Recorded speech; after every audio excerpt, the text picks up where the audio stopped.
Hello दोस्तों, नमस्कार। एक बार फिर से स्वागत है आपके अपने यूट्यूब चैनल देव जी के ट्रिक्स में। तो दोस्तों, यहाँ पर देख सकते हैं कि आज हम लोग पढ़ेंगे जो इतिहास में संपूर्ण दिल्ली सल्तनत काल, यानी जितने भी आपके दिल्ली सल्तनत काल में जितने भी वंश हुए हैं, है ना, गुलाम वंश, खिलजी वंश, तुगलक वंश, सैयद वंश, लोधी वंश, ये सब वंश आपको इसी वीडियो में मिलने वाले हैं, है ना। जितने भी आपके क्वेश्चन बन सकते हैं वो सब कुछ आपको इसी में होगा। इसके पहले हमने आपको एक वीडियो दिया था आपके मुग़ल साम्राज्य का, जिसमें से एक ही वीडियो में हमने कवर किया था, और ये आपका होगा दिल्ली सल्तनत काल, जो कि संपूर्ण तरीके से कवर होगा। हमने कहा हिस्ट्री के जो भी टॉपिक हैं वो समय समय पर आपको इनको भी हम आपको कवर करा देंगे, ताकि ना आप हिस्ट्री से दूर रहें, ना ही पॉलिटी से, ना ही ज्योग्राफी से। और इसके बाद आपको जो प्रैक्टिस लगाते रहते हैं उनमें से आपका अच्छा खासा स्कोर भी आपको बनेगा, ठीक है ना। आपको ये टेंशन नहीं लेना है कि नहीं अभी मेरी यहाँ पर हिस्ट्री बाकी है, ज्योग्राफी है, पॉलिटी है, और समय समय पर आपको सब कुछ हम कवर करा दे रहे हैं, ताकि एग्ज़ाम आते ही आप लोग अच्छे खासे स्कोर में आप लोग पहुँच सकें, ठीक है। गुड मॉर्निंग, नमस्ते, जय हिंद, राधे राधे, गुड मॉर्निंग सभी को, राम राम सभी को, गुड मॉर्निंग। कैसे हैं आप सभी लोग? उम्मीद है आप लोग अच्छे होंगे, बेहतर होंगे, स्वस्थ होंगे, मस्त होंगे, ज़बरदस्त होंगे। जितने भी गांव के साथी होंगे गेहूँ काट के लगभग पहुंचने वाले होंगे, यानी कि गेहूँ कटने वाला होगा, है कि नहीं? किसके किसके गेहूँ कट गए हैं थोड़ा कमेंट कर दीजिएगा। सभी को नमस्ते, जय हिंद, सभी को राम राम। तो चलिए स्टार्ट करते हैं। दिल्ली सल्तनत काल में पहला क्वेश्चन आपसे कह रहा है ना। उससे पहले हम लोग सोचते हैं थोड़ा सा इसके बारे में ट्रिक भी पढ़ लेते हैं, है ना। तो यहाँ पर जो ट्रिक है उसको पढ़िएगा, थोड़ा सा और अच्छा से आनंद आएगा, तब आपको ये पूरा दिल्ली सल्तनत काल अच्छे से कवर हो जाएगा। इसलिए आपको सबसे पहले वंश और संस्थापक के बारे में आपको पढ़ना जरूरी होता है, ठीक है ना। तो ये क्रम आपको याद रखना है, और ये क्रम जो आपको है देखिए कैसे मिलेगा। एक ट्रिक आपके सामने है और दिया है दिल्ली सल्तनत के वंश और संस्थापक। तो हमने कहा सर यहाँ पर वंश की अगर बात करते हैं तो एक ट्रिक आपकी है गुलाब खिले तो सैया ला दो, है ना। क्या? गुलाब खिले तो सैया ला दो। कहीं कहीं पर होता है गुलाब खिले तो सूंघ लो महक, है ना। मतलब कई प्रकार से इस ट्रिक को आपको पढ़ाया गया होगा, पढ़ा भी होगा। लेकिन इससे क्या होता है कि गुलाब खिले तो सैया ला दो, तो इसमें जो साफ साफ शब्द है वो भी आपको निकल कर आ जाते हैं। वहीं पर अगर संस्थापक की पूछते हैं तो आपको हो जाएगा एबक जल गया खाना बनाने में, ठीक है। तो हमने कहा सर गुलाब से हो जाएगा गुलाम वंश, और खिल से हो जाएगा खिलजी वंश, तो से हो जाएगा तुगलक वंश, और सैया से हो जाएगा सैयद वंश, और लादो से हो जाएगा लोधी वंश। तो ये दिल्ली सल्तनत के वंश आपके हो गए। अब यहाँ पर बात करें कि सर संस्थापक की बात कैसे याद करेंगे, तो ऐबक जल गया खाना बनाने में। तो ऐबक से आपका हो जाएगा, सबसे पहले ऐबक आया था, फिर आपका खिलजी में जो आपका जलालुद्दीन खिलजी संस्थापक आया, गयासुद्दीन तुगलक आपका आया, खाना से आपका हो जाएगा खिजिर खां, और बनाना में हो जाएगा बहलोल लोधी। ये क्या है? इनके संस्थापक हैं कि आपके गुलाम वंश की जो स्थापना किया। जैसे आपका गुलाम वंश का इसके संस्थापक कौन है? आपका ऐबक हो जाएगा। खिलजी वंश का संस्थापक कौन है? तो आपके यहाँ पर आपका जलालुद्दीन खिलजी हो जाएगा। तुगलक वंश का संस्थापक कौन है? तो आपके गयासुद्दीन तुगलक हो जाएगा। सैयद वंश का संस्थापक कौन है? तो आपके सर यहाँ पर खिजिर खां हो जाएगा। यहाँ पर लोधी वंश की बात करें तो आपके लोधी वंश में आपको हो जाएगा बहलोल लोधी हो जाएगा, है ना। तो इससे क्या होगा, ये चीज आपका याद हो जाएगा। स्क्रीनशॉट एक बार ले लीजिएगा सभी लोग, ठीक है ना। और इसके बाद यहाँ पर देखो एक और ट्रिक हमारे आपके पास है कि एक भाई साहब थे, कौन? कुतुबुद्दीन। वो खाना बना रहे थे, अचानक से कुत्ता आया, है ना, और उसको खा गया, तो जुठार दिया। तो जब जुठार दिया तो कुत्ता जल भी गया था। तो कह रहा है कुत्ता जल गया खिचड़ी बहावा। क्या बनाई जा रही थी? खिचड़ी बनाई जा रही थी। कुत्ता जल गया खिचड़ी बहावा। तो कुत्ता से हो जाएगा कुतुबुद्दीन ऐबक, जल से हो जाएगा जलालुद्दीन खिलजी, गया से गयासुद्दीन तुगलक, खिचड़ी से हो जाएगा खिजिर खां, और बहावा से हो जाएगा बहलोल लोधी। जो भी आपको यहाँ पर अच्छी लगे तो आप अपना पढ़ सकते हैं। गुलाम वंश 1206 से आपकी स्टार्ट होगा, और यहाँ पर गुलाम वंश है ना, यहाँ पर देखा जाए तो आपके यहाँ पर एक वंश, ये सभी आपके सामने है। इन वंश को एक बार स्क्रीनशॉट लेना है तो आप ले सकते हैं, है ना। इस प्रकार से डिजाइन कर दिया गया है ताकि आपको किसी प्रकार से दिक्कत आपको ना हो। हम ऑब्जेक्टिव क्वेश्चन अभी सॉल्व करेंगे, तो इनमें से ये सब चीज आपको पढ़ने को मिल जाएंगी, है ना। बाकी हम आपको थ्योरी जब पढ़ाएंगे तो आपको हर चीज बिल्कुल से बेहतर तरीके से समझाएंगे। हमने कहा देखा जाए तो गुलाम वंश जो आपका था वो इलवारी वंश, गुलाम वंश में अधिकतर लोग जो आपके इलवारी वंश हैं।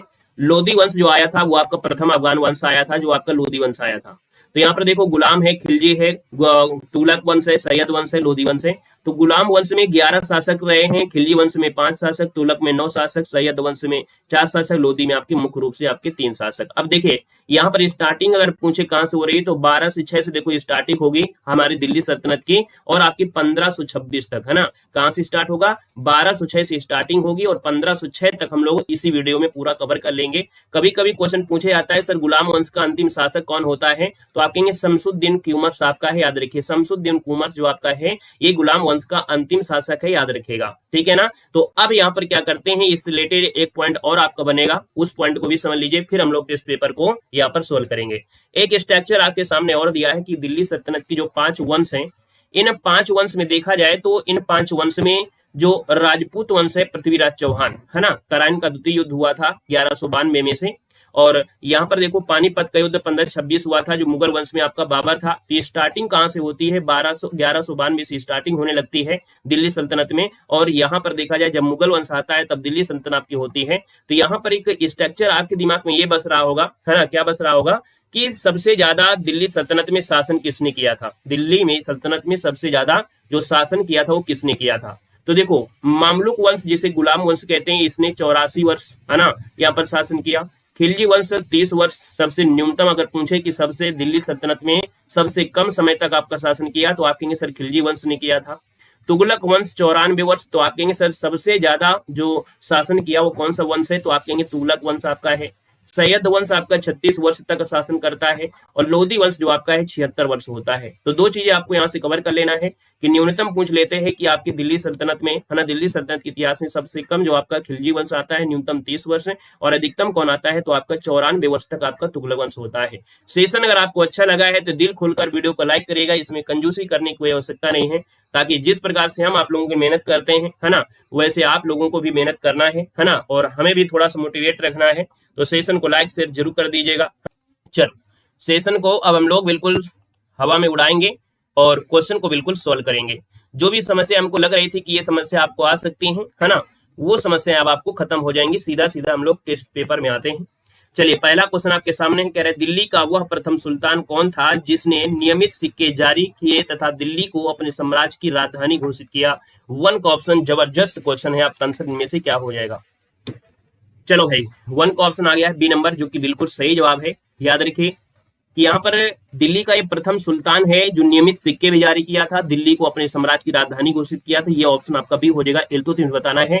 याद रखिएगा आपको कुतुबुद्दीन ऐबक मत लगा देना, है ना, क्योंकि कुतुबुद्दीन ऐबक जो आपका अपने आप को शासक नहीं घोषित किया था, ना ही वो सिक्के आपका जारी किया था, इसलिए ऑप्शन नंबर आपको भी देना। और इल्तुतमिश ही देखा जाए तो गुलाम वंश का वास्तविक संस्थापक आपकी इल्तुतमिश को ही माना जाता है। अगला क्वेश्चन दिया गया है कि गुलाम वंश का प्रथम शासक कौन था, तो हम लोग कहेंगे सर यहाँ पर आंसर आपका बी हो जाएगा, जो कुतुबुद्दीन ऐबक आपका है ये आपका प्रथम शासक था, है ना, यहाँ पर आंसर आपका बी बन जाएगा। नेक्स्ट क्वेश्चन है कि निम्नलिखित में से किसने भारत में प्रसिद्ध फारसी त्योहार नौरोज को आरंभ करवाया था। तो नौरोज को आरंभ करवाया था दोस्तों, याद रखिए ये आपका बलबन है, जिसको ऑप्शन आ रहा है ए नंबर, बिल्कुल सही हो जाएगा, बलबन इसका आंसर है, राइट हो जाएगा। नेक्स्ट क्वेश्चन दिया गया है 4 नंबर में, निम्नलिखित सुल्तानों में से किसने गढ़मुक्तेश्वर की मस्जिद की दीवारों पर अपने शिलालेख में स्वयं को खलीफा का सहायक कहा था। दोस्तों अच्छा क्वेश्चन है 4 नंबर में।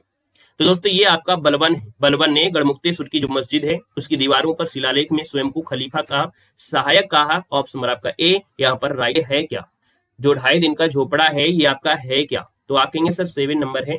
7 का जो ऑप्शन है आपका हो जाएगा ए नंबर, ये आपकी मस्जिद है। 2.5 दिन का झोपड़ा क्या है, ये मस्जिद है जो आपकी कुतुबुद्दीन ऐबक ने बनवाया था। यहाँ पर आंसर आपका ए नंबर है, राइट हो जाएगा, ए नंबर जिसका आ रहा है बिल्कुल सही बनेगा। क्वेश्चन नंबर आपका 8 दिया है, कुतुबुद्दीन ऐबक की 1210 ईस्वी में मृत्यु के उपरांत कौन उसका तत्कालिक उत्तराधिकारी बना था। जब 1210 ईस्वी में कुतुबुद्दीन ऐबक की मौत हो जाती है ना, घोड़े से गिरकर चौगान खेलते समय, और इसकी जो आपकी कह सकते हैं जो कब्र बनी है वो आपके लाहौर में है। जैसे ये क्या होता है, इसकी अचानक मृत्यु हो जाती है, तो भी इसका उत्तराधिकारी कौन बनता है, तो दोस्तों याद रखिए आराम शाह बनता है, आराम शाह। तो ऑप्शन नंबर आपका सी हो जाएगा, आराम शाह हो जाएगा। और ये जिंदगी इसकी आराम के साथ कटती रहती है, इसलिए ज्यादा दिन तक ये चल नहीं पाया था। यहाँ पर क्वेश्चन नंबर आपका 9 है कि सुल्तान कुतुबुद्दीन ऐबक की मृत्यु कैसे हुई थी, कैसे हुई थी, यहाँ पर देना है। तो हमने कहा था सर उसके एक महत्वाकांक्षी नहीं आपका होगा। यहाँ पर देखिए ऑप्शन नंबर आपका डी, चौगान की क्रीड़ा के दौरान अश्व से गिरने के पश्चात उसकी मृत्यु हो गई थी। यहाँ पर आंसर आपका डी जिसका आ रहा है बिल्कुल सही जवाब, राइट हो जाएगा, डी नंबर। अगले क्वेश्चन कराते हैं। क्वेश्चन दिया गया है कि गुलामों का गुलाम या गुलाम का गुलाम किसे कहते हैं। गुलामों का गुलाम, ये आपको शब्द ज्यादा मिलेगा। गुलामों का गुलाम किसे कहा गया है? आपको याद होगा मोहम्मद गोरी।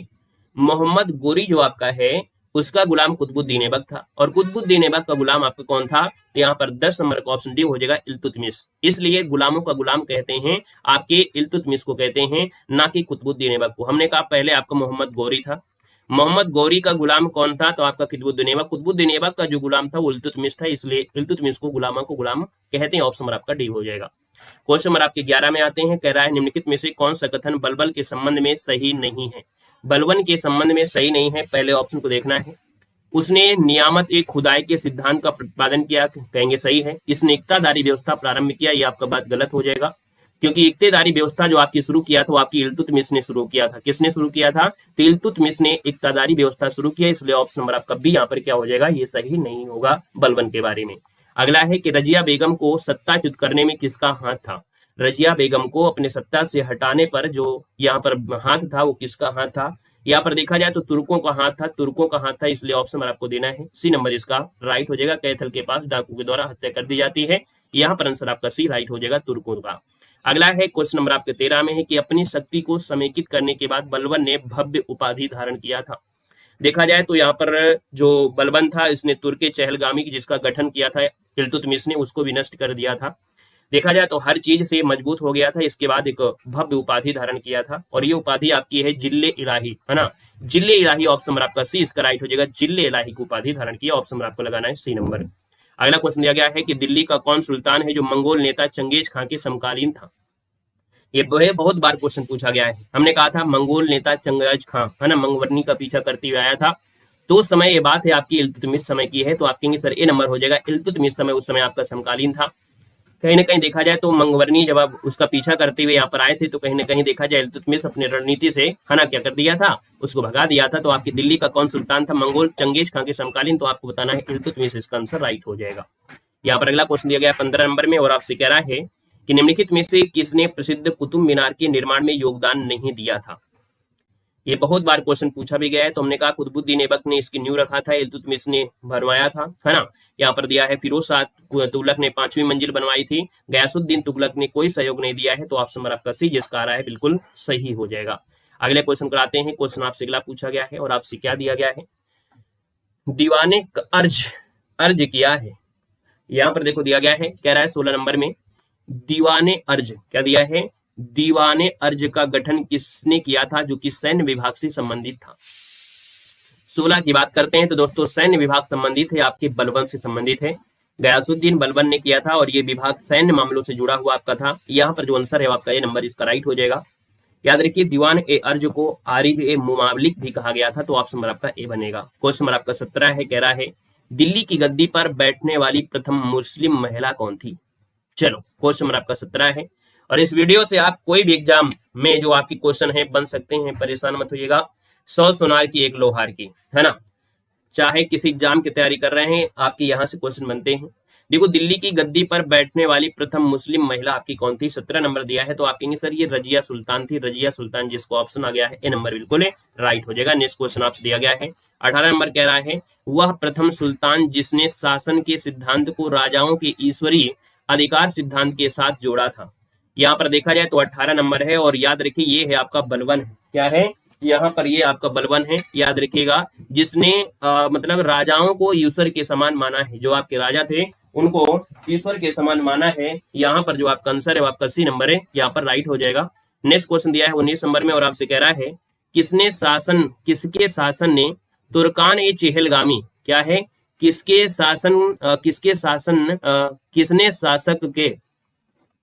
शासक ने तुर्कान ए चहलगामी की स्थापना किया था तथा इस एकता व्यवस्था को लागू किया था? मतलब यहाँ पर आपके कौन शासक है, ठीक है। यहाँ पर डालिए कौन सा शासक है जिसने तुर्कान ए चहलगामी की स्थापना किया और एकता व्यवस्था को लागू किया था? 19 नंबर की बात करते हैं तो ये इल्तुतमिश है, जिसने तुर्कान ए चहलगामी अर्थात 40 तुर्क सरदारों का गठन किया था और एकता व्यवस्था को लागू किया था। ये आपका ए नंबर हो जाएगा। याद रखिए बलबन ने क्या किया था? इस चहलगामी का विनाश कर दिया था, अर्थात इसका सर्वनाश कर दिया था। जो आपका चहलगामी था तो वो बलबन ने किया था। अगला क्वेश्चन दिया गया है कि चौगान खेलते समय घोड़े से गिर जाने के कारण किस सुल्तान की मृत्यु हो गई थी? 20 को ऑप्शन देना है। 20 का जो ऑप्शन है आपका जो आंसर है, हाँ, उसको चालीसा भी कहते थे। 20 नंबर की बात करते हैं तो चौगान खेलते समय घोड़े से गिर जाने के कारण किस सुल्तान की यहाँ पर मृत्यु हो गई। 20 नंबर की बात करते हैं तो आप कहेंगे सर ऐबक, ये आपका है ऐबक, और इसकी जो आपकी कब्र है वो आपकी कहाँ पर है, तो इसकी कब्र आपके लाहौर में बनाई गई थी। कहाँ पर, तो आपके लाहौर में बनाई गई थी। याद रखिए इसका जो आंसर है यहाँ पर ए नंबर है, राइट हो जाएगा। आइएगा नेक्स्ट टॉपिक में, नेक्स्ट आपका दिया गया है खिलजी वंश। खिलजी वंश की बात करते हैं तो यहाँ पर देखिएगा हमने स्टार्टिंग में ही आपको हर चीजें आपको कवर करा दिया था, है ना। जो लोग बाद में आए हैं तो हमने आपको बताया था कि स्टार्टिंग में अगर आप नहीं आए हैं, है ना, तो आप लोगों ने काफी समय तोड़ दिया। हमारी जब भी सीरीज होती है उस सीरीज में आपको इस प्रकार के जो स्टार्टिंग में पॉइंट होता है हम आपको दिखा भी देते हैं कि दिल्ली सल्तनत के जो वंश और संस्थापक रहे हैं, है ना। तो आपका एक बार देख लीजिएगा कि गुलाम वंश, खिलजी वंश, तुगलक वंश, सैयद वंश, लोधी वंश, है ना, गुलाब खिले तो सैया ला दो। इसके बाद संस्थापक की बात करते हैं तो आपका ऐबक जल गया, है ना, खाना बनाने में। तो गुलाम वंश की स्थापना ऐबक ने किया, खिलजी वंश की स्थापना आपके जलालुद्दीन ने किया था, है ना। तुगलक वंश की आपकी गैसुद्दीन तुगलक ने, सैयद वंश की आपकी खिजिर खान ने, और लोधी वंश की आपकी बहलो लोधी ने। क्योंकि अब ये आपको क्वेश्चन मिलने वाले हैं। तो गुलाम वंश आपने खत्म कर लिया, अब आपको खिलजी वंश के क्वेश्चन देखने को यहाँ पर आपको मिलने वाले हैं। तो आइएगा यहाँ पर आपका क्वेश्चन आपके सामने है और आपसे क्या कह रहा है कि किसने सिकंदर सानी की उपाधि किया था तथा अलाई दरवाजा बनवाया था। चलिए यहाँ पर बताना है, आप कौन सा देना है कि सर ये बताइएगा कि यहाँ पर देखा जाए तो किसने, है ना, किसने सिकंदर ईसानी की उपाधि धारण किया और अलाई दरवाजा बनवाया। तो आप कहेंगे सर अलाई दरवाजा से हमको याद आ गया कि ये अलाउद्दीन खिलजी था। ऑप्शन नंबर आपका ए यहाँ पर राइट हो जाएगा। क्वेश्चन नंबर आपका दूसरा है और आपसे कह रहा है किसने स्वयं को खलीफा घोषित किया था और क्षमा करो और भूल जाओ की नीति का पालन भी किया था। यहाँ पर दूसरा नंबर है। तो दोस्तों ये मुबारक खिलजी था जिसने स्वयं को खलीफा घोषित किया था और इसने क्षमा करो और भूल जाओ की नीति का पालन किया। ऑप्शन नंबर आपका बी यहाँ पर है, जिसका आ रहा है बिल्कुल राइट हो जाएगा।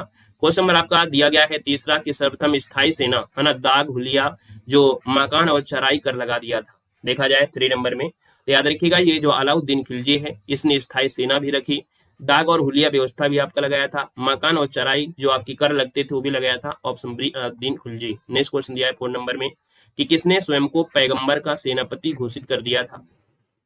दोस्तों याद रखिए जो आपका नसरुद्दीन कह सकते हैं खुश खासा है, मुबारक जिसे शाह खिलजी भी कहते हैं, ठीक है ना, याद रखिएगा। इसको हम लोग बोलते हैं मुबारक शाह खिलजी भी बोलते हैं, मुबारक खिलजी बोलते हैं। तो फिर 4 का ऑप्शन तो फिर ए होना चाहिए ना। 1 मिनट इसको रुकिएगा। यहाँ पर दिया किसने पैगंबर को सेनापति घोषित किया, तो हम लोग मुबारक शाह खिलजी, मुबारक खिलजी वही बात आपकी है। आंसर आपको ये लगाना है। यहाँ पर एक पूरा नाम मुबारक शाह खिलजी होता है तो ऑप्शन नंबर आपको ए देना है। क्या देना है, मुबारक शाह खिलजी। तो आपका आंसर क्या बनेगा, ए नंबर इसका राइट हो जाएगा। इसने स्वयं को पैगंबर घोषित कर लिया था। याद रखिए इसका आंसर जो आपको देना है वो आपको ए नंबर है, यहाँ पर राइट कर लेना है, ठीक है ना। ये अलाउद्दीन खिलजी के बेटे था, ये अलाउद्दीन खिलजी का बेटा था दोस्तों, याद रखिए इसका आंसर आपको ए देना है। आइएगा नेक्स्ट क्वेश्चन के साथ। क्वेश्चन नंबर आपका 5 और आपसे कह रहा है निम्न मुस्लिम बादशाहों में से किस एक ने मूल्य नियंत्रण पद्धति को पहली बार लागू किया था। चलो दिया गया है निम्न, क्या दिया है, निम्न मुस्लिम बादशाहों में से किस एक ने मूल्य नियंत्रण पद्धति को पहली बार लागू किया था। तो दोस्तों याद रखिए ये अलाउद्दीन खिलजी था जिसने मूल्य नियंत्रण पद्धति को लागू किया। ऑप्शन नंबर आपका ए राइट हो जाएगा। क्वेश्चन नंबर आपका 6 है, कह रहा है कि कौन सा सुल्तान है जो नया धर्म चलाना चाहता था किंतु उलेमा लोगों ने उसका विरोध किया था। उलेमा लोगों ने उसका विरोध किया था। 6 नंबर की बात करते हैं तो आप कहेंगे सर अलाउद्दीन खिलजी था, ये नया धर्म चलाना चाह रहा था, एक ऐसा सुल्तान था जिसने नया धर्म शुरू किया करने की कोशिश किया था, लेकिन उलेमा ने इसका विरोध किया था, है ना। तो आप कहेंगे सर इसका आंसर आपका बी राइट हो जाएगा। नेक्स्ट क्वेश्चन आपसे दिया गया है और आपसे कह रहा है कि बाजार सुधार जो लागू किए थे किसने किया था, यहाँ पर बताना है। क्वेश्चन नंबर आपका 7 है, निम्न में से किस सुल्तान ने बाजार सुधार लागू किए थे। तो बाजार सुधार है और ये लागू जो किया था वो किसने किया था, 7 नंबर ऑप्शन देना है। तो दोस्तों ये जो आपका है अलाउद्दीन खिलजी है, बाजार सुधार संबंधित आपकी जो कार्य किया था बड़ा अच्छा काम किया था अलाउद्दीन खिलजी ने। ऑप्शन नंबर आपका बी हो जाएगा। क्वेश्चन नंबर आपका 8 दिया गया है कि जब उसने राजत्व प्राप्त किया तो वह शरीयत के नियमों और आदेशों से पूर्णतः स्वतंत्र था। बर्नी ने यह कथन किस सुल्तान के लिए कहा था। चलो वेलकम है, स्वागत है, अभिनंदन है। यहाँ पर देखा जाए तो आप कहेंगे सर यहाँ पर 8 नंबर का ऑप्शन ये बात की जा रही है आपकी अलाउद्दीन खिलजी के बारे में। यह कथन सुल्तान बरवी ने अलाउद्दीन खिलजी के लिए कहा था कि जब उसने राजत्व प्राप्त किया तो वह शरीयत के नियमों और आदेशों से पूरी तरीके से स्वतंत्र था। ऑप्शन नंबर आपका सी बनेगा। नेक्स्ट क्वेश्चन दिया गया है 9 नंबर है, कह रहा है कि रानी पद्मिनी का नाम अलाउद्दीन की चित्तौड़ विजय से जोड़ा जाता है, उसके पति का नाम आपका है क्या। तो रानी पद्मिनी के जो पति थे इनके पति का नाम क्या था, 9 को ऑप्शन देना है। कहेंगे सर 9 को ऑप्शन बनेगा जो आपका डी नंबर राणा रतन सिंह थे। क्या थे? पद्मिनी के पति का नाम याद रखिए रावल रतन सिंह था। रावल रतन सिंह कह सकते हैं, राणा रतन सिंह कह सकते हैं। ऑप्शन नंबर आपका बनेगा डी नंबर जिसका आ रहा है बिल्कुल सही हो जाएगा। और देखा जाए तो पद्मिनी बहुत सुंदर थी, है ना, मतलब अद्वितीय सुंदर थी, जिसके बारे में काफी चर्चा थी। और इसको सुनकर ही देखा जाए अलाउद्दीन खिलजी चित्तौड़ पर हमला कर दिया था। यहाँ पर आंसर आपका डी हो जाएगा। नेक्स्ट क्वेश्चन दिया गया है 10 नंबर और आपसे कह रहा है कि निम्नलिखित में से किस मध्यकालीन शासक ने सार्वजनिक वितरण प्रणाली प्रारंभ किया था? 10 नंबर की बात करते हैं तो सार्वजनिक वितरण प्रणाली की जो प्रारंभ किया था वो आपकी किसने? तो आपके अलाउद्दीन खिलजी ने प्रारंभ किया था। ऑप्शन नंबर आपका ए जिसका आ रहा है बिल्कुल राइट हो जाएगा। अलाउद्दीन खिलजी का हमने बताया था समय जो आपका कितना है 1296 से स्टार्ट होता है और आपके 1316 तक इसका समय रहता है। ऑप्शन नंबर आपका ए राइट हो जाएगा, याद रखिएगा, है ना। यहाँ पर आगे बढ़ते क्वेश्चन आपसे अगला पूछा गया है और कह रहा है क्वेश्चन नंबर आपके 11 में कि अलाउद्दीन खिलजी के लिए प्रसिद्ध सेनापतियों में से किसकी मंगोलों से विरुद्ध लड़ते हुए मृत्यु हुई थी? पहले मेकअप नहीं चलता था, मालूम है, पहले इतना ज्यादा मेकअप नहीं चलता था, इतना ब्यूटी पार्लर नहीं चलता था, तो आज की लड़कियों का और पहले की लड़कियों से तुलना करना एक प्रकार से कह सकते हैं क्या हास्य रस हो जाएगा, है ना। क्लियर? चलिए क्वेश्चन नंबर आपका 11 है, अलाउद्दीन खिलजी के प्रसिद्ध सेनापतियों में से किसकी मंगोलों के विरुद्ध लड़ते हुए मृत्यु हुई थी? यहाँ पर 11 नंबर है। 11 का ऑप्शन की अगर बात करते हैं तो दोस्तों याद रखिएगा जफर खां। क्या है? जफर खां। यहाँ पर जो आंसर है यहाँ पर ये हो जाएगा जफर खां, इसका आंसर है राइट हो जाएगा। दोस्तों याद रखिएगा, ठीक है। अलाउद्दीन खिलजी का प्रसिद्ध सेनापति था जफर खां। कौन? जफर खां था, याद रखिएगा। और कई अभियान भी किया था। अगला क्वेश्चन यहाँ पर दिया गया 12 नंबर में और आपसे कह रहा है कि किस सुल्तान के बारे में कहा जाता है कि उसने भूमि कर को उत्पादन की 50% तक यहाँ पर कर दिया था? यहाँ पर बताना है तो हमने कहा सर 12 नंबर है और 12 की बात करते हैं तो आप कहेंगे सर बी और सी, अर्थात यहाँ पर देखा जाए अलाउद्दीन खिलजी है और मोहम्मद बिन तुगलक। 12 नंबर की बात करते हैं तो यहाँ पर दिया है कि सुल्तान के बारे में कहा जाता है कि उसने भूमि कर को उत्पादन के 50% तक कर दिया था, तो आपके अलाउद्दीन खिलजी भी रहे हैं और मोहम्मद बिन तुगलक रहे हैं, इसलिए ऑप्शन नंबर आपका डी यहाँ पर राइट हो जाएगा। नेक्स्ट क्वेश्चन के आते हैं। क्वेश्चन आपसे अगला पूछा गया है, उसमें कोई दिक्कत नहीं है, वही आंसर है, ठीक है, उसका वही आंसर है, परेशान ना होइएगा, आप चेक कर लीजिएगा, गूगल कर लीजिएगा। क्वेश्चन नंबर आपका 13 है कि अलाउद्दीन खिलजी के आक्रमण के समय देवगिरी का शासक इनमें से कौन था? कभी कभी ऐसा भी होता है कि काफी दिनों से रिवीजन ना करो, है ना, काफी दिनों से रिवीजन ना करो तो वो चीजें आपके दिमाग में डाउट हो जाती हैं, है ना, इसलिए आपको हमारे चैनल पर बेहतर रिवीजन आपको मिल जाता है। देखो दिया है अलाउद्दीन खिलजी के आक्रमण के समय देवगिरी का जो शासक था इनमें से कौन था? तो देवगिरी के जो शासक थे याद रखिए इनका नाम था क्या? तो आप कहेंगे सर रामचंद्र देव, है ना, या इनका नाम मिलता है रामचंद्र, है ना, जो कि देवगिरी के यादव वंश के राजा थे। ऑप्शन नंबर आपका ए यहाँ पर राइट हो जाएगा, याद रखिएगा। क्लियर है? अगले क्वेश्चन कराते हैं। क्वेश्चन नंबर आपका 14 है कि किस सुल्तान के काल में खालसा भूमि अधिक पैमाने पर विकसित हुई थी? जो खालसा भूमि है ये अधिक पैमाने पर विकसित हुई थी, याद रखिए ये आपकी कौन है? अलाउद्दीन खिलजी। ऑप्शन नंबर आपका बी राइट हो जाएगा। अलाउद्दीन खिलजी के समय याद रखिए खालसा भूमि अधिक पैमाने पर विकसित हुई, बी नंबर आपका राइट हो जाएगा। क्वेश्चन नंबर आपका 15 है और आपसे कह रहा है, दिया गया है कि अलाउद्दीन खिलजी ने किसे राय रायन की उपाधि दिया था? हाँ हमने कहा सर यहाँ पर देखा जाए तो हमने कहा सर 15 नंबर है। 15 की बात करते हैं तो आप कहेंगे सर रामचंद्र देव हैं, जो हैं रामचंद्र देव। यहाँ पर जो आंसर है वो आपका बी नंबर है राइट हो सकता है, याद रखिए कौन? बी नंबर आपका राइट हो जाएगा। क्वेश्चन नंबर आपका दिया है 16 है, अलाउद्दीन खिलजी द्वारा द्वार समुद्र की विजय के लिए किसे नियुक्त किया गया था? 16 नंबर है। 16 की बात करते हैं तो आपको याद रखना है कि द्वार समुद्र की विजय के लिए अलाउद्दीन खिलजी ने जो नियुक्त किया था मलिक काफूर को नियुक्त किया था। ऑप्शन नंबर आपका बनेगा डी नंबर है, यहाँ पर राइट हो जाएगा डी नंबर। नेक्स्ट क्वेश्चन दिया गया है। क्वेश्चन नंबर 17 है कि मेवाड़ पर आक्रमण के समय कौन शासक था? मेवाड़ पर जब आक्रमण हुआ था तो उस समय जो शासक था इनमें से कौन था? क्वेश्चन नंबर आपका 17 है और 17 की बात करते हैं तो आपका आंसर इनमें से होगा क्या? तो दोस्तों आप कहेंगे सर मेवाड़ पर आक्रमण के समय जो शासक था वो आपका कौन था? राणा रतन सिंह था। ऑप्शन नंबर आपका फर्स्ट यहाँ पर आंसर है राइट हो जाएगा। और नेक्स्ट क्वेश्चन कराते हैं। क्वेश्चन आपसे अगला पूछा गया है, यहाँ पर दिया है अमीर खुसरो ने किसे जनता को चरवाहा कहा है? चलिए बताइएगा। अगला क्वेश्चन है कि अमीर खुसरो ने किसे जनता को चरवाहा कहा है? क्वेश्चन नंबर आपका 18 है। और दोस्तों अलाउद्दीन खिलजी जो आपका है ना, अलाउद्दीन खिलजी जो आपका है, पद्मावत जो कि अलाउद्दीन के दरबार में अमीर खुसरो भी दिखे थे, है ना, तो उनके बारे में है। अलाउद्दीन खिलजी के बारे में लिखा है कि जनता का चरवाहा। ऑप्शन नंबर आपका फर्स्ट इसका राइट हो जाएगा। क्वेश्चन नंबर आपका 19 दिया गया है कि किस सुल्तान के समय मंगोल नवीन मुसलमान के नाम से दिल्ली के पास बस गए थे। हाँ, यहाँ पर देखा जाए तो किस सुल्तान के समय मंगोल जो आपके थे, मंगोल वासी थे, वो नवीन मुसलमान अर्थात जो मंगोल थे उनको लगभग काफी मुसलमान बना दिए गए थे। और आज की जनता में जो मुसलमान है कहीं ना कहीं वहीं से आपके आए हुए हैं, है ना, उन्हीं की पीढ़ी दर पीढ़ी आपकी हो रही हैं। तो किस सुल्तान के समय में मंगोल जो आपके थे नवीन सुल्तान के नाम से दिल्ली के पास बस गए थे। तो दोस्तों याद रखिए जलालुद्दीन खिलजी के समय। ऑप्शन नंबर आपका ए इसका राइट हो जाएगा। क्वेश्चन नंबर आपका 20 दिया गया है कि दक्षिण भारत के विजय का श्रेय किसे दिया जाता है। दक्षिण भारत में जो विजय का श्रेय जाता है वो आपकी मलिक काफूर को जाता है। याद रखिए यहाँ पर जो आंसर है, यहाँ पर आंसर नंबर आपका फर्स्ट इसका राइट हो जाएगा। अलाउद्दीन के शासनकाल में दक्षिण में सर्वप्रथम 1303 ईस्वी में तेलंगाना पर आक्रमण किया गया था। तब प्रताप रुद्रदेव द्वितीय ने अपनी एक सोने की मूर्ति बनवाकर उसके गले में सोने की जंजीर डालकर, है ना, यहाँ पर मलिक काफूर के पास भेजा था। तो इसका आंसर आपका फर्स्ट बनेगा। और अगले क्वेश्चन में आते हैं। क्वेश्चन आपका अगला है जो कि आपके तुगलक वंश में हम लोग पहुंच चुके हैं और तुगलक वंश की बात करते हैं। तो यहाँ पर आपका दिया गया है दिल्ली सल्तनत के तुगलक राजवंश का अंतिम शासक निम्नलिखित में से कौन था। चलिए बताइएगा। यहाँ पर जो आंसर है वो आपका इनमें से राइट इनमें से क्या हो सकता है। और यहाँ पर देख सकते हैं कि आपको हमने यहाँ पर बताया भी था जो कि आपके यहाँ पर जो आपका दिया गया है कौन, यहाँ पर आपकी तुगलक वाले में देख सकते हैं। ये जो आपका है तुगलक वंश है, जब सबसे ज्यादा समय तक इसी ने शासन भी किया था।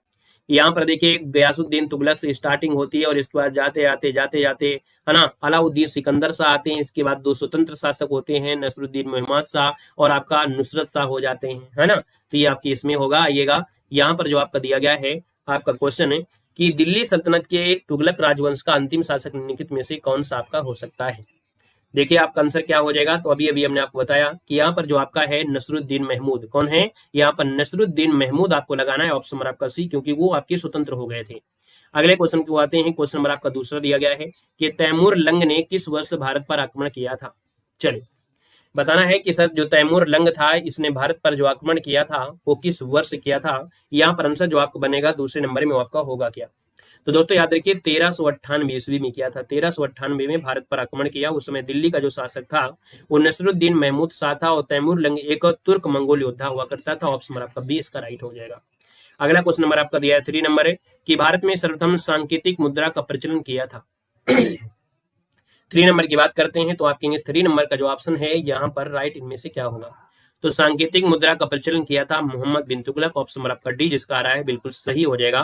दिल्ली के सुल्तान मोहम्मद बिन तुगलक ने जारी किया था 1330 ईस्वी में। तो यहाँ पर देखा जाए तो इसने कई काम किया था। मोहम्मद तुगलक ने पीतल और तांबे के सिक्के जारी किए थे। इन सिक्कों का मूल्य चांदी के सिक्कों के बराबर कर दिया था, है ना। तो यहाँ पर आंसर आपका डी हो जाएगा। नेक्स्ट क्वेश्चन दिया गया 4 नंबर और आपसे कह रहा है कि दिल्ली के सुल्तान ने एक पृथक कृषि विभाग की स्थापना किया एवं फसल चक्र की योजना बनाई थी।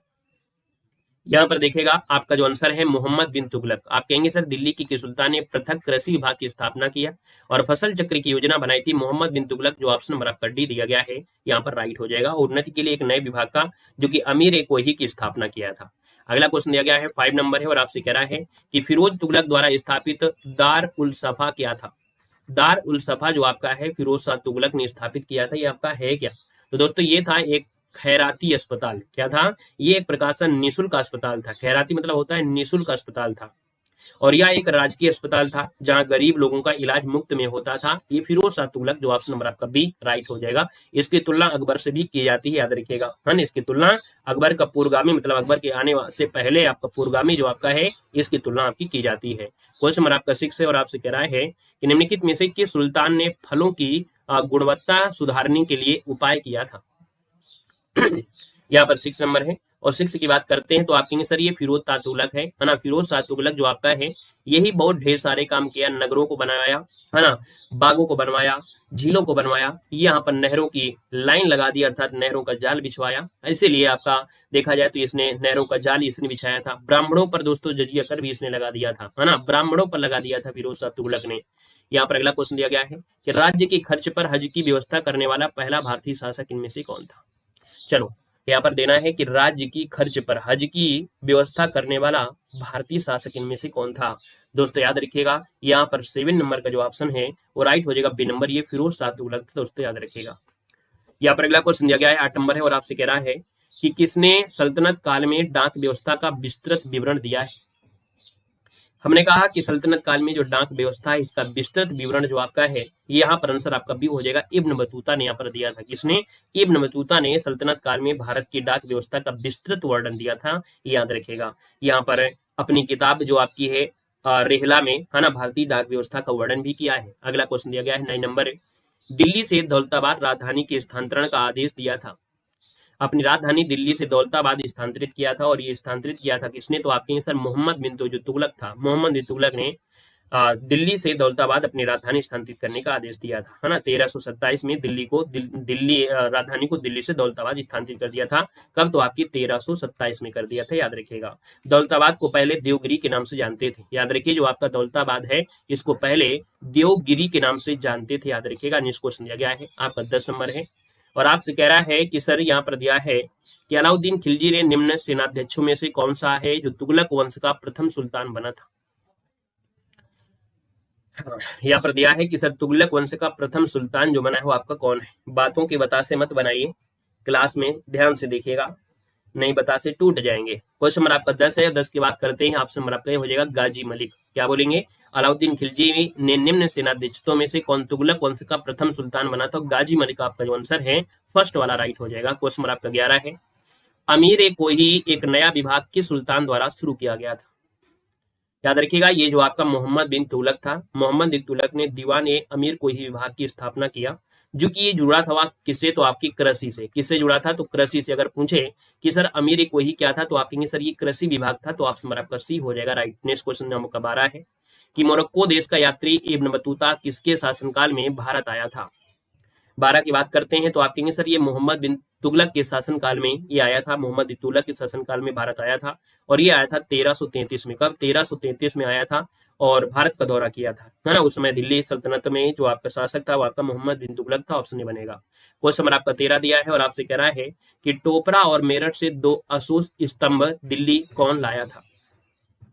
13 की बात करते हैं तो आपका फिरोज शाह तुगलक। याद रखिए, दिल्ली में जो आपका टोपरा और मेरठ के अशोक स्तंभ है इसको फिरोज शाह तुगलक ने ही लाया था। फिरोज शाह तुगलक ने इन्हें मूल स्थान से हटाकर दिल्ली में ले आया था, है ना। तो आपकी टोपरा मेरठ से लाकर कहां पर? दिल्ली। ऑप्शन आपका बी बनेगा। क्वेश्चन नंबर आपका 14 है कि इतिहासकार बदायूनी ने किसकी मृत्यु पर कहा था सुल्तान को अपनी प्रजा से और प्रजा को सुल्तान से मुक्ति मिल गई है? दोस्तों, जब मोहम्मद बिन तुगलक मरा था ना, है ना, मोहम्मद बिन तुगलक जब मरा था ना, तो बदायूनी ने कहा था कि सुल्तान को अपनी प्रजा से मुक्ति मिल गई और प्रजा को सुल्तान से मुक्ति मिल गई। ऑप्शन नंबर आपका डी यहाँ पर राइट हो जाएगा, है ना। राजा अपने लोगों से और वे अपने राजा से मुक्त हो गए थे। ऑप्शन नंबर आपका डी हो जाएगा, मोहम्मद बिन तुगलक। नेक्स्ट क्वेश्चन दिया गया है, कह रहा है कि सर्वप्रथम लोक निर्माण विभाग की स्थापना किसने की थी? याद रखिए, लोक निर्माण विभाग, है ना, जिसे PWD कहते हैं, इसे बोलते हैं PWD कहते हैं। इसकी स्थापना जो किया था वो किसने किया था दोस्तों? यहाँ पर आंसर आपका होगा क्या? तो सर्वप्रथम अगर पूछा है 15 नंबर में, तो दोस्तों ये आपका है फिरोज शाह तुगलक है। क्या है? फिरोज शाह तुगलक है। हालांकि इसका वर्णन आपको मिलेगा कब? जब आप 1854 पढ़ रहे होते हैं, तो 1854 में जब डलहौजी की बात आती है, डलहौजी ने जन कल्याण के लिए इस विभाग की स्थापना किया था, है ना। तो यहाँ पर आंसर आपका डी इसका राइट हो जाएगा। नेक्स्ट क्वेश्चन दिया गया है 16 नंबर में, दिल्ली के सुल्तान ने ब्राह्मणों पर जजिया कर लगा दिया था? भैया ये यही ऐसा शासक था जिसने ब्राह्मणों पर जजिया कर लगाया, है ना। आप कहेंगे सर ये तो आपका फिरोज शाह तुगलक है। ऑप्शन नंबर आपका बी इसका राइट हो जाएगा। अगले क्वेश्चन कराते हैं। क्वेश्चन आपसे अगला पूछा गया है, कह रहा है, दिया गया है कि किस वंश के सुल्तानों ने सबसे अधिक समय तक देश में राज किया था? देखो, हमने पहले ही सब चीजें आपको बता दिया था कि फटाफट आपको देना है। ऑप्शन नंबर आपका डी हो जाएगा, तुगलक वंश ने सबसे ज्यादा समय तक यहाँ पर शासन किया। और आपको सबसे कम बताना है। क्या बताना है? सबसे कम समय तक जो शासन किया, सबसे कम समय तक जो शासन किया था वो किस वंश ने शासन किया? इस क्वेश्चन का जवाब आप लोग कमेंट में कर दीजिएगा, क्योंकि स्टार्टिंग में ही हमने आपको बता दिया था, है ना। अरे अभी अकबर तो पहुंचा भी नहीं है, अकबर में तो हम पहुंचे भी नहीं। सबसे कम कौन सा राजवंश ने शासन किया, इसका कमेंट आप लोग कर दीजिएगा। क्वेश्चन नंबर आपका 18 है, और आपसे कह रहा है कि हक ए सर्व अथवा सिंचाई कर लगाने वाला दिल्ली का प्रथम सुल्तान कौन था? तो जब दिल्ली में नहरों का, या भारत में नहरों का जाल, है ना, नहरों का जो जाल है वो जाल जो बिछाया, तो भैया जब इतना बिछाएगा तो कम से कम वही तो टैक्स खरीदेगा, एक टैक्स लेगा ही लेगा। तो 18 की बात करते हैं तो 18 का ऑप्शन क्या हो जाएगा? डी हो जाएगा, फिरोज शाह तुगलक इसका आंसर राइट हो जाएगा। मतलब आप लोगों ने बहुत काम गलत करते हो, मतलब इतना भी नहीं याद है। हमने आपको अभी भी बताया था कि भाई साहब यहाँ पर कुछ पॉइंट हमने आपको स्टार्टिंग बताया, तभी आप लोग आया करिएगा, है ना। कितने अच्छे से बताया था कि भैया सबसे ज्यादा समय कौन लगाया, इसमें भी गलती कर रहे हो। हमने कहा तुगलक वंश जो कि सबसे अधिक समय तक रहा था, 94 वर्ष तक इसका शासन रहा है तुगलक वंश का। न्यूनतम रहा है खिलजी वंश का, न्यूनतम रहा है जो आपका है 30 वर्ष रहा है, न्यूनतम आपका रहा है खिलजी वंश का, ठीक है ना। और सैयद वंश का आपका 36 वर्ष रहा है, याद रखिएगा। तो क्या लगाएंगे आप लोग, यहाँ पर खिलजी वंश लगाना है, स्क्रीनशॉट ले लीजिएगा। ऐसे मौके आपको जल्दी मिलते नहीं हैं, जिस हिसाब से हम आपके दिमाग में ऐसी चीजों को बैठा दे रहे हैं, ठीक है ना। फिर भी लाइक शेयर करने में भी आप लोग कंजूसी करते रहते हैं। यहाँ पर इसका कर लीजिएगा, बाकी थ्योरी पढ़ाएंगे तब आपको और मजा आ जाएगा, ठीक है ना। याद रखिए, अधिकतम दिया है तो आपकी तुलक और कम दिया है तो आपकी खिलजी। क्लियर हो गया है। आएगा नेक्स्ट क्वेश्चन के साथ। नेक्स्ट क्वेश्चन आपसे दिया गया है और आपसे क्या दिया गया है यहाँ पर देखना है। दिल्ली सल्तनत का सर्वाधिक विद्वान शासक, है ना, जो कि खगोल शास्त्र और गणित आयुर्विज्ञान सहित अनेक विभागों में अनेक विधवाओं में माहिर था। देखिए क्वेश्चन नंबर आपको 19 है और 19 की बात करते हैं तो यहाँ पर दिया गया है दिल्ली सल्तनत का सर्वाधिक विद्वान शासक जो खगोल शास्त्र, गणित और आयुर्विज्ञान सहित अनेक विधाओं में माहिर था। बहुत पढ़ा लिखा ये था विद्वान। चल, ये जो था बहुत पढ़ा लिखा था भैया, हाँ बहुत पढ़ा लिखा था, लेकिन बेचारी की किस्मत साथ नहीं दी। और किस्मत साथ नहीं दिया तो आप कहेंगे सर मोहम्मद बिन तुगलक था। आज नंबर आपका सी इसका राइट हो जाएगा, मोहम्मद बिन तुगलक। नेक्स्ट क्वेश्चन दिया गया है 20 नंबर में कि होली त्योहार के सार्वजनिक उत्सव में भाग लेने वाला दिल्ली सल्तनत का प्रथम सुल्तान इनमें से कौन था। याद रखिए, इसने होली पर भी भाग लिया था, ये मोहम्मद बिन तुगलक था। अच्छा व्यक्ति था, है ना, हमें तो बड़ा अच्छा लगता है। मतलब होली मनाने वाला पहला मुस्लिम शासक बना था कौन, मोहम्मद बिन तुगलक। ऑप्शन बी बनेगा। नेक्स्ट क्वेश्चन दिया गया है 21 नंबर, बेरोजगारों के सहायतार्थ दिल्ली के निम्नलिखित सुल्तानों में से किसने रोजगार कार्यालय की स्थापना की थी। हमने कहा सर बेरोजगारों की सहायता के लिए दिल्ली के सुल्तानों में से किसने रोजगार कार्यालय की स्थापना किया, तो यहाँ पर इसका नाम है फिरोज शाह तुगलक। ऑप्शन नंबर आपका बनेगा डी नंबर इसका राइट हो जाएगा। क्वेश्चन नंबर आपका दिया गया है 22 नंबर और आपसे कह रहा है कि दिल्ली के सुल्तान ने इस उद्देश्य से एक अनुभव विभाग की स्थापना की कि उससे दोनों संप्रदाय के लोगों में एक दूसरे के विचारों की समझ बेहतर हो सकेगी। तो दोस्तों ये आपका फिरोज शाह तुगलक ने ही किया था। आपका जो आंसर है आपका बी नंबर है, राइट हो जाएगा। क्वेश्चन नंबर आपका 23 है कि तैमूर के आक्रमण अर्थात 1398 के बाद भारत में किस वंश का राज स्थापित हुआ था। चलो, जितना समय आप लोग इधर उधर बातों में लगाते हो ना, जब आप कोई शब्द चलती क्लास में अगर आप पढ़ रहे हैं और कोई शब्द को बोल रहे हैं तो उसको सोचने में कम से कम 2 मिनट लगता होगा, फिर सोचते होंगे, फिर बोलते होंगे और 2 मिनट में आपका क्वेश्चन कहाँ गायब हो जाता होगा पता नहीं। इसका मतलब है कि अगर आपने एक शब्द अगर इधर उधर का लिखा है, इसका मतलब आप 2 मिनट पीछे हो गए। 2 मिनट पीछे हो गए इसका मतलब है 2-3-4 क्वेश्चन आप छूट गए, फिर आपकी क्लास लेने और न लेने कोई मतलब नहीं होता है, ठीक है। आइएगा, तो तैमूर के आक्रमण जब 1398 के बाद भारत में किस वंश का राज स्थापित हुआ था। यहाँ पर देखा जाए 23 नंबर है, 23 का ऑप्शन बी हो जाएगा सैयद वंश, है ना। फूल खिले तो सूंघ लो महक, सैयद वंश। ऑप्शन नंबर आपका बी बनेगा। अगला क्वेश्चन आपका 25 है और आपसे कह रहा है कि दिल्ली का जो सुल्तान है भारत में नहरों के सबसे बड़े जाल का निर्माण करने के लिए प्रसिद्ध है, वो आपका था कौन। तो यहाँ पर अभी बताया था ये आपका फिरोज शाह तुगलक था। ऑप्शन नंबर आपका सी बनेगा, जिसने सिंचाई कर भी लगाया था। क्वेश्चन नंबर आपका 25 है कि दिल्ली का सुल्तान जो दान दक्षिणा के बारे में काफी ध्यान रखता था, इसके लिए एक विभाग दीवान ए खैरात भी स्थापित किया था। यहाँ पर देखा जाए 25 नंबर में तो आप कहेंगे सर ये आपका फिरोज शाह तुगलक है जो कि बड़ा दान दक्षिणा करता था, बहुत ध्यान रखता था सभी को, है ना। आइएगा नेक्स्ट क्वेश्चन के साथ। नेक्स्ट क्वेश्चन आपका आ गया है जो कि यहाँ पर देखा जाए तो सैयद वंश, लोधी वंश यहाँ पर एक साथ आपके दिया गया है और क्वेश्चन आपके सामने है। यहाँ पर देखो क्वेश्चन दिया गया है, पहले क्वेश्चन पढ़िएगा कि किस मध्ययुगीन सुल्तान को आगरा शहर की नींव डालने और उससे सल्तनत की राजधानी बनाने का श्रेय दिया जाता है। तो दोस्तों यहाँ पर देख सकते हैं कि जो आपका आगरा शहर है उसको बसाने का यहाँ पर जो नाम जाता है वो किसको जाता है, इसने अपनी राजधानी बनाया था। यहाँ पर जो आपका आंसर बनेगा वो राइट इनमें से क्या हो सकता है, सभी का जवाब आना अनिवार्य है। तो आप कहेंगे सर ये तो आपका सिकंदर लोदी था। ऑप्शन नंबर आपका डी हो जाएगा। क्वेश्चन नंबर आपका दूसरा है, कह रहा है कि महाराणा सांगा ने इब्राहिम लोदी को किस युद्ध में पराजित किया था। महाराणा सांगा ने इब्राहिम लोदी को किस युद्ध में परास्त किया था। तो दोस्तों याद रखिए आपकी एक खतौली का युद्ध है, जिसे खटोली का युद्ध भी कहा जाता है। यहाँ पर खतौली या खटोली का युद्ध है जिसमें महाराणा सांगा ने इब्राहिम लोदी को पराजित किया था। ऑप्शन नंबर आपका ए राइट हो जाएगा। और ये खतौली का जो युद्ध है, खतौली का युद्ध है आपकी 1517 में लड़ा गया था, ठीक है। अगला क्वेश्चन दिया गया है, दिल्ली की राजगद्दी पर अफगान शासकों के शासनकाल का निम्नलिखित में से कौन सा एक सही क्रम है। अर्थात जो यहाँ पर आपका ये लोधी वंश था, लोधी वंश में देखा जाए सबसे पहले जो आपके आए वो कौन कौन आए, क्रम से आपको बताना है। तो कहेंगे सर बहलोल लोधी सबसे पहले, है ना, फिर सिकंदर जो आपका आया, फिर इब्राहिम लोधी, ऑप्शन नंबर आपका सी यहाँ पर राइट हो जाएगा। 17 में हुआ था, ठीक है, 1517 में हुआ था, 1517 में हुआ था खतौली का युद्ध, ठीक है। आएगा नेक्स्ट क्वेश्चन दिया गया है, क्वेश्चन नंबर आपका 4 है, कह रहा है निम्नलिखित वंशों ने किस क्रम में दिल्ली पर शासन किया था, नीचे कूट आपको बताना है। हमने क्या बताया था, गुलाब खिले तो सूंघ लो महक, है ना, गुलाब खिले तो सूंघ लो महक, या गुलाब खिले तो सैया ला दो, है ना, गुलाब खिले तो सैया ला दो। अब देख लीजिए कौन कौन सा आपका आ रहा है, क्लियर हो जाएगा 4 नंबर में। आप कहेंगे सर यहाँ पर देखा जाए पहले गुलाम वंश आता है, फिर आपका खिलजी वंश आता है, फिर आपका सैयद वंश आता है, फिर लोधी आता है, ठीक है ना। तो इस क्रम में देखा जाए तो ऑप्शन नंबर आपका डी इसका राइट हो जाएगा। नेक्स्ट क्वेश्चन दिया गया है और आपसे कह रहा है 5 नंबर में, निम्नलिखित सल्तनत शासकों में से कौन अफगान मूल के आपके थे। हमने कहा था अफगानों की स्टार्टिंग यहीं से होती है और ये आपके प्रथम अफगान थे जो आपके लोधी वंश आया था, ये आपका अफगान वंश था। अगला क्वेश्चन आपसे दिया गया है 6 नंबर है कि निम्नलिखित में से सुल्तानों में से कौन अन्य के ऊपर कर समाप्त करने के लिए जाना जाता है। अन्य के ऊपर कर समाप्त कर दिया था भैया, और ये समाप्त किया था सिकंदर लोधी, ऑप्शन नंबर आपका डी इसका राइट हो जाएगा। क्वेश्चन नंबर आपका 7 है, निम्न में से किसने गुलरुखी उपनाम से अपनी कविताओं की रचना किया है। 7 की बात करते हैं तो आप कहेंगे सर ये सिकंदर लोधी है, ऑप्शन नंबर आपका सी हो जाएगा, जिसने गुलरुखी उपनाम से अपनी कविताओं को लिखा है, ऑप्शन नंबर आपका सी बनेगा। नेक्स्ट क्वेश्चन आपका 8 है कि सैयद वंश का संस्थापक इनमें से कौन था। सैयद वंश का संस्थापक आपका खिज्र खां था, है ना, खिज्र खां हो जाएगा, आपका आंसर आपका ए बनेगा। अगला क्वेश्चन नंबर आपका 9 है और आपसे कह रहा है, चलो हाँ, एक सूरी वंश आया था, वो दिल्ली सल्तनत आगे चला जाता है, फिर हम लोग पढ़ते हैं गुलाम वंश, आपका कह सकते हैं कि जो बाबर वाले में आते हैं, तब हम लोग बाबर पहुंच जाते हैं। तो पहला जो आपका आता है वो आपका लोधी था और दूसरा जो आता है वो सूरवंश था, ठीक है। क्वेश्चन नंबर आपका 9 है कि किसके दरबार में याहिया बिन अहमद सरहिंदी रहते थे।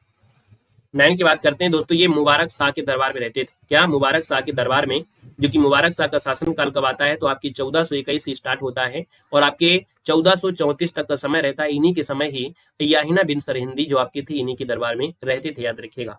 और तारीख ए मुबारक शाही जो लिखा था इन्हीं ने ही लिखा था। क्वेश्चन नंबर आपसे अगला है 10 नंबर है कि किसने रैयत ए आला की उपाधि धारण किया था। ये क्वेश्चन कई बार पूछा गया है। तो दोस्तों ये जो खिज्र खां है इसने रैयत ए आला की उपाधि धारण किया था। नेक्स्ट क्वेश्चन दिया 11 नंबर में कि दिल्ली की गद्दी पर सर्वप्रथम अफगानी सत्ता को किसने स्थापित किया था। चलो क्वेश्चन नंबर आपका 11 है, दिल्ली सल्तनत में अफगानी सत्ता को सबसे पहले जो स्थापित किया था वो किसने, तो हमने कहा सर बहलोल लोधी हो जाएगा। क्या हो जाएगा, बहलोल लोधी, लोधी वंश के संस्थापक में बहलोल लोधी, ऑप्शन नंबर आपका बी बनेगा। अगले क्वेश्चन कराते हैं। क्वेश्चन आपसे अगला पूछा गया है, निम्नलिखित में से कौन सा सुल्तान है जो अपने सरदारों को, क्या दिया गया है, क्वेश्चन नंबर आपका 12 है और आपसे यहाँ पर दिया है कि निम्न से कौन सा सुल्तान है जो अपने सरदारों को मकसद ए अली संबोधित करता था।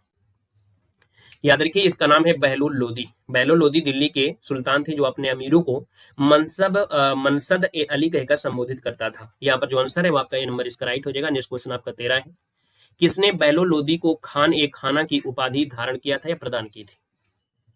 तो दोस्तों ये आपका है मुबारक शाह, है ना, मुबारक खिलजी, महमूद खिलजी आप कह सकते हैं, है ना, क्या बोल सकते हैं, मुबारक खिलजी बोल सकते हैं, है ना। यहाँ पर महमूद खिलजी है कहीं पर ऐसा, हाँ, दिल्ली में मालवा के शासक थे महमूद खिलजी ने आक्रमण किया था, जिसे रोकने के लिए मोहम्मद शाह ने अपने अधिकारी मोहम्मद शाह यही होगा, ठीक है, मोहम्मद शाह हो जाएगा, ऑप्शन नंबर आपका सी। कौन, 13 नंबर का ऑप्शन आपका हो जाएगा मोहम्मद शाह है।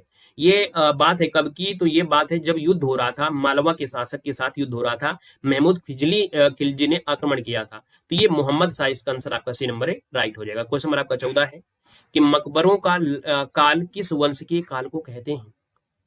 दोस्तों लोधी वंश जो आपका आता है, लोधी वंश को मकबरों का काल कहा जाता है, ऑप्शन नंबर आपका बी इसका राइट हो जाएगा, क्योंकि जिस वंश ने सबसे ज्यादा मकबरे बनवाए हैं उन वंश के काल को मकबरों का काल कहा जाता है। तो यहाँ पर आपने कहा सर लोधी वंश इसका आंसर है, राइट हो जाएगा, है ना। लोधी वंश ने सैयद वंश के मुकाबले ज्यादा मकबरे बनवाए हैं, तो लोधी वंश के बाद सैयद वंश का नाम याद आता है, सैयद वंश का नाम याद आता है, तो इसका आंसर आपका भी बनेगा। क्वेश्चन नंबर आपका 15 है कि किसने बहलोल प्रकार का सिक्का जारी किया था। तो बहलोल प्रकार के सिक्के बहलोल लोधी ने किया था। यहाँ पर जो आंसर आपका दिया है वो आपका ए नंबर इसका राइट हो जाएगा। अब वहीं पर बचा हुआ जब आता है तो हमने कहते हैं कि सर जब हम लोग सब कुछ पढ़ लेते हैं तो उसकी प्रशासन से क्वेश्चन आपके बनते हैं।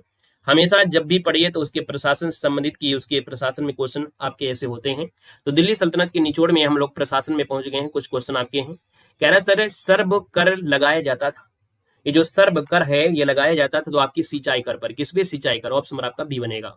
याद दिया है हदीस है क्या? हदीस क्या है? तो हदीस एक इस्लामिक कानून हुआ करता था। क्या? इस्लामिक कानून होता था। अगला क्वेश्चन आपका 3 है, भारत के किस मध्यकालीन शासक ने इक्ता व्यवस्था प्रारंभ की थी? तो हमने कहा था कि इल्तुतमिश ने शुरू किया था, है ना। ऑप्शन नंबर आपका ये हो जाएगा। क्वेश्चन नंबर आपका 4 दिया गया है कि निम्नलिखित में से कौन भूमि उत्पाद पर लगने वाले कर को इंगित करता है? भूमि उत्पाद पर लगने वाला जो कर होता है उसमें से देखा जाए तो आपका खराज, क्या है? खराज जो आपका कर है, खराज कर को हम लोग बोलते हैं भूमि उत्पाद पर लगने वाला है। तो केवल और केवल फर्स्ट इसका आंसर राइट हो जाएगा, फर्स्ट हो जाएगा। ठीक है ना। अगला क्वेश्चन आपसे दिया गया है, कह रहा है जवाबित का संबंध किससे था? तो जवाबित का जो संबंध था याद रखिए वो राज्य कानून से था। राज्य कानून ऑप्शन नंबर आपका ए बन जाएगा। नेक्स्ट क्वेश्चन आपसे अगला पूछा गया है 6 नंबर है, सल्तनत काल की 2 प्रमुख मुद्राओं का पता निम्नलिखित में से कूट से आपको बताना है। सल्तनत काल की 2 प्रमुख मुद्रा आपकी कौन थी जो महत्वपूर्ण आपकी रही है? चलिए, तो हमने कहा तांबे की जीतल भी चलते थे और टंका भी चलता था, है ना। यहाँ पर ये तो रुपया तो शेरशाह सूरी में आया था, है ना। तो आप कहेंगे सर इसका आंसर आपका 6 नंबर में आपका डी इसका राइट हो जाएगा। क्वेश्चन नंबर आपका 7 है, निम्नलिखित युग्मों में से कौन सा सही सुमेलित है? चलो, दमदार क्वेश्चन है। सही सुमेलित है आपसे पूछा गया है 7 नंबर में, कौन सा सही सुमेलित है बता सकते हैं? ये नहीं बता पाओगे, हमें मालूम है। ये तो नहीं बता सकते हो, इतना हमें विश्वास है कि ये नहीं बता पाओगे, है ना। और ये बता लेते हो इसका मतलब है कि सब कुछ आपको आता है। चलो 7 नंबर दीजिए जल्दी से, जल्दी बताइए, जल्दी बताइए, जल्दी जल्दी जल्दी। 7 का ऑप्शन आ गया है यहाँ पर आपका। चलो 7 का ऑप्शन सी आया है। वेरी गुड, प्रयास अच्छा है। चलो यहाँ पर 7 का ऑप्शन, चलो सबके जवाब आ गए, पता चल गया है ना कितने लोग पानी में हैं। देखो 7 की अगर बात करते हैं तो आप कहेंगे सर 7 का ऑप्शन दिया है दीवान ए बंदगान, ये फिरोज तुगलक के द्वारा आपका था। इसका आंसर पहला ही इसका राइट हो जाएगा। दीवान ए बंदगान ये फिरोज शाह तुगलक का था, याद रखिए इसका पहला ऑप्शन हो जाएगा। ठीक है, राइट हो जाएगा। ये दीवान जो मुस्तखराज है, दीवान ए मुस्तखराज है, ये आपकी खिलजी का था। किसका था? ये आपने खिलजी की आपका था, खिलजी का था। दीवान ए कोही, दीवान ए जो कोही है वो आपकी मोहम्मद तुगलक का था। किसका था? मोहम्मद जो आपका बिन तुगलक था, मोहम्मद बिन जो आपका तुगलक था, तुगलक था। और वहीं पर दीवान ए अर्ज जो आपका है, दीवान ए अर्ज जो आपका है ये बलवन से रिलेटेड है। किससे है? बलवन से रिलेटेड था, बलवन से। ठीक है, स्क्रीनशॉट ले लीजिएगा।